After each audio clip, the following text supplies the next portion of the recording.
Taste the Daily. Chennai ராயப்பேட்டையில் உள்ள அதிமுக தலைமை அலுவலகத்தில் 10,000 பேருக்கு நலத்திட்ட உதவிகள் மற்றும் பொங்கல் தொகுப்பை அதிமுக பொதுச் செயலாளர் எடப்பாடி கே பழனிசாமி வழங்கினார். தைப்பொங்கல் திருவிழாவை முன்னிட்டும் புரட்சித் தலைவர் மற்றும் புரட்சித் தலைவியின் பிறந்தநாளையொட்டியும் வடசென்னை வடக்கு கிழக்கு மாவட்ட செயலாளர் RS ராஜேஷ் ஏற்பாட்டில் பொங்கல் பரிசாக பச்சரிசி, முந்திரி, கரும்பு, புடவை மற்றும் வேட்டி உள்ளிட்டவை அடங்கிய தொகுப்பை கழக பொதுச் செயலாளர் எடப்பாடி கே பழனிசாமி ஏழை எளிய மக்களுக்கு வழங்கி பொங்கல் வாழ்த்து தெரிவித்தார்.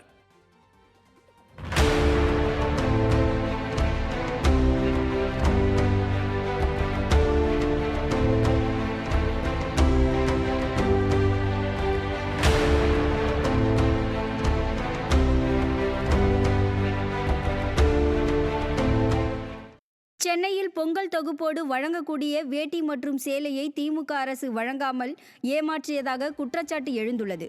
பொங்கல் பண்டிகையை முன்னிட்டு தமிழ்நாடு அரசால் வருடந்தோறும் அரிசி, சர்க்கரை, கரும்பு, வெல்லம் மற்றும் பரிசுத் தொகை வழங்குவது வழக்கம்.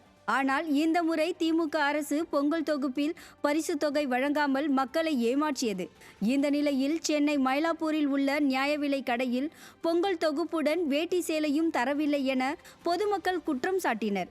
திறனற்ற திமுக ஆட்சியில் ஏமாற்றங்களை மட்டுமே சந்தித்து பழகியதாக பொதுமக்கள் வேதனை தெரிவிக்கின்றனர். வேஷ்டி சட்டை குத்ததே கிடையாது. இந்த கரும்பு குத்துறாங்க, கரும்பு எங்கன்னா நல்லா இருக்கா? இந்த பெல்லம் கொடுப்பாங்க, பெல்லத்துக்கு போல் சக்கரை 1 கிலோ பச்சரிசி கொடுத்தா என்ன தப்பத்தோம்? கொடுத்தா வருஷம் குத்துடணும், இல்லைன்னா கொடுக்கக்கூடாது. இப்போ ஒரு வருஷம் இந்த வருஷம் ஏன் கொடுக்கல? அங்கே வாங்கிக்கிறீங்களா நிதி? இங்கே ஏன் கொடுக்க மாட்டீங்க? ஆட்சி சரியில்லை, அவ்வளோதான்.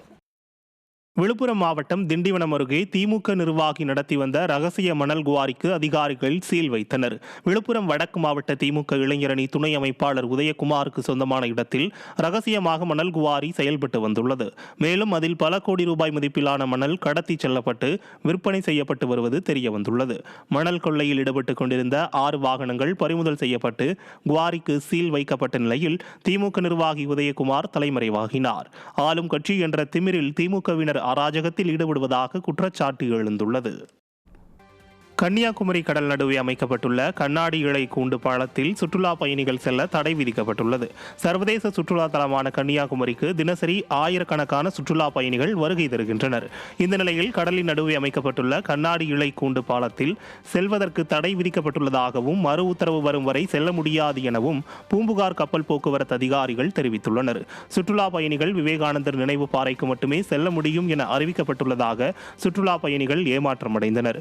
12 நாட்களுக்கு முன்பு திறக்கப்பட்ட கண்ணாடி இழை கூண்டு பாலத்தில் பராமரிப்பு பணி நடைபெறுவது அச்சத்தை ஏற்படுத்தியுள்ளதாகவும் பாலத்தின் உறுதித்தன்மை குறித்து ஆய்வு செய்ய வேண்டும் எனவும் சுற்றுலா பயணிகள் வலியுறுத்தியுள்ளனர்.